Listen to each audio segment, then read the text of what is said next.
Shalom sahabat mitra Rema. Hari ini kita akan sama-sama mendengarkan firman Tuhan yang terambil dalam kitab Mazmur 32 ayat yang kedua berkata demikian. Berbahagialah manusia yang kesalahannya tidak diperhitungkan Tuhan dan yang tidak berjiwa penipu. Demikianlah firman Tuhan, dan firman ini akan sama-sama saudara dan saya renungkan di hari ini yang saya beri judul penipu. Saudara yang saya kasihi dalam Tuhan Yesus Kristus, ayat yang tadi saya baca diawali dengan kata berbahagialah. Dan ada dua hal yang diterangkan di sana. Berbahagialah, satu, manusia yang kesalahannya tidak diperhitungkan Tuhan. Tapi yang kedua, berbahagialah manusia yang tidak berjiwa penipu. Dan bagian kedua ini yang mau saya share buat saudara. Di situ berbahagialah manusia yang tidak berjiwa penipu. Dalam terjemahan lain, itu bukan kata berbahagia, tapi diberkatilah manusia yang tidak berjiwa penipu. Artinya orang yang tidak menjadi penipu, dia pasti akan diberkati. Tapi sebaliknya, orang yang berjiwa penipu, yang menjadi penipu, pembohong, pendusta, dia pasti tidak diberkati alias hidup di bawah kutuk. Dan kita mau lihat saudara tentang penipu ini. Penipu ini, kata penipu itu bicara tentang orang yang menipu. Orang yang suka bohong. Orang yang sering menipu, sering bohong, sering berdusta. Dan orang yang berlangganan menipu, berbohong, dan berdusta. Saya berharap semua sahabat mitra Rema yang mendengar firman ini tidak ada di golongan ini.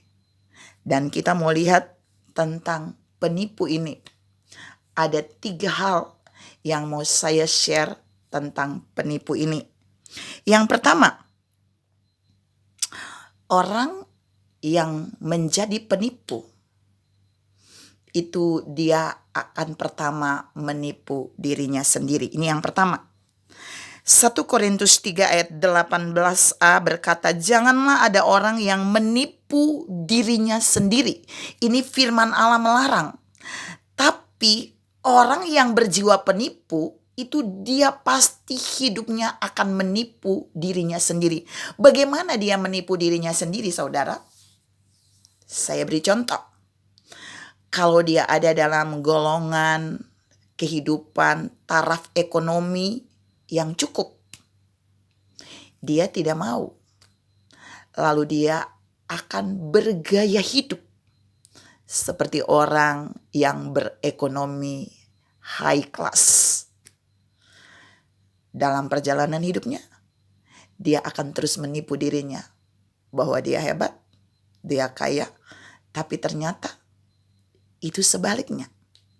Tuhan mengingatkan saudara dan saya bahwa ada orang-orang tertentu yang berjiwa penipu. Dia ada di golongan yang pertama. Dia tidak menerima keadaan aslinya. Dia tidak menerima kenyataan hidupnya. Lalu dia mulai berbalik hidup dalam kebohongan. Hidup dalam penipuan. Menipu dirinya seperti bukan aslinya. Jadi penampilan di luarnya itu bukan sesuai dengan keadaan asli yang ada di dalam rumahnya, di dalam keluarganya. Hati-hati jika saudara berhadapan dengan tipe penipu yang ini. Dia bisa menipu dirinya sendiri. Yang kedua adalah menipu orang lain, menipu hamba Tuhan. 2 Raja-Raja 5 ayat 20 sampai ayat yang ke-27. Nanti saudara baca di sana cerita tentang komunikasi antara Gehasi dengan Nabi Elisa. Jadi ketika Gehasi menolak uang yang ditawarkan oleh Naaman, yang disiapkan untuk diberikan kepada Naaman menawarkan itu untuk memberikan kepada Elisa ketika Naaman disembuhkan Tuhan. Elisa menolaknya dan Gehasi mengejar Naaman lalu mendapatkan uang itu dengan hasil tipuan. Jadi Gehazi menipu Naaman terlebih dahulu, bahwa Elisa yang suruh dia datang mengambil uang itu tipuan pertama dari Gehazi. Tapi tipuan kedua yang lebih fatal ketika Gehazi masuk mendapatkan Elisa. Elisa bertanya, "Dari mana kamu?" Lalu Gehazi berkata, "Saya tidak kemana-mana." Ini bahasa saya ya, firman itu saya terjemahan dalam bahasa sederhana. Gehazi menipu Elisa yang adalah hamba Tuhan yang diurapi Tuhan. Dan Alkitab berkata, Elisa bilang begini kepada Gehazi. Elisa turut pergi dengan Gehazi dan dia tahu Gehazi menerima uang dari Naaman. Dan saat itu juga Alkitab menunjukkan bahwa kebohongan, penipuan Gehazi terhadap Elisa diketahui oleh Elisa. Saudara yang saya kasihi dalam Tuhan Yesus Kristus, penipuan yang kedua adalah si penipu ini menipu orang lain. Bahkan yang dilakukan Gehazi, dia menipu dua orang. Dia menipu Naaman, tapi dia juga menipu Elisa yang adalah hamba Tuhan, yang diurapi oleh Tuhan. Yang ketiga adalah menipu Tuhan. Kejadian 4 ayat 8 sampai ayat yang ke-11. Firman Allah intinya di sana menceritakan tentang persembahan Kain dan persembahan Habel. Allah menerima persembahan Habel, tapi Allah tidak mengindahkan persembahan Kain. Lalu Kain iri hati, lalu Kain membawa adiknya Habel, lalu dia membunuh Habel. Setelah dia membunuh Habel, Allah datang dan Allah berfirman kepada Kain, "Di mana adikmu?" Lalu Kain menjawab Allah dengan konfidennya, "Aku bukan penjaga adikku." Aku tidak tahu. Dia nggak tahu karena dia bukan penjaga adiknya. Tapi Allah kemudian, "Bukankah darah adikmu sampai kepada aku?" Allah sedang menunjukkan bahwa Kain berjiwa penipu. Saudara dan saya yang saya kasih dalam Tuhan Yesus Kristus, dari 3 poin ini menunjukkan bahwa orang yang berjiwa penipu, dia tidak akan hidup di bawah berkat Tuhan. Buktinya apa?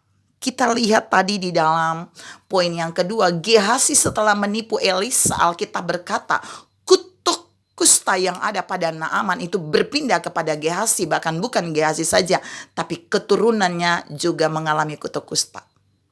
Hanya ketika dia berbohong, ketika dia menipu, ketika dia berdusta, ketika dia memiliki jiwa penipu. Dia tidak diberkati, tapi dia justru terkutuk. Yang ketiga tadi, kalau saudara lihat baik-baik, ketika Kain menipu Tuhan, Alkitab berkata lalu Allah menghalau Kain dari tanah itu. Bahkan Allah bilang tanah akan menjadi terkutuk bagi dia. Kalau saudara baca baik-baik, dan dia akan mengembara. Saudara yang saya kasih dalam Tuhan Yesus Kristus, percayalah bahwa firman Allah ini benar-benar tergenap. Berbahagialah orang yang tidak berjiwa penipu. Artinya diberkatilah orang yang tidak berjiwa penipu, tetapi tidak akan diberkati, tetapi terkutuklah orang yang berjiwa penipu.